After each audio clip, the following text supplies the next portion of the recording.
En esta Navidad, dale una sonrisa a los niños de Andahuaylas. Únete a la gran campaña de solidaridad Navidad por los niños de Andahuaylas y participa en la gran prueba de velocidad y acrobacia, automovilismo, motocross y carrera de mototaxis en el Estadio Los Chancas de Andahuaylas este 8 de diciembre desde las 9 de la mañana con la presencia de los hermanos Palomino y pilotos andahuaylinos. Además, los campeones de motocross y mototaxis.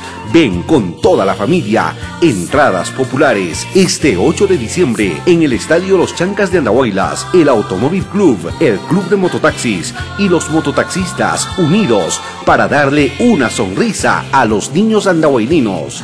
Organiza el Comité de Damas de la Municipalidad Provincial de Andahuaylas. Auspicia Cooperativa Santa María Magdalena.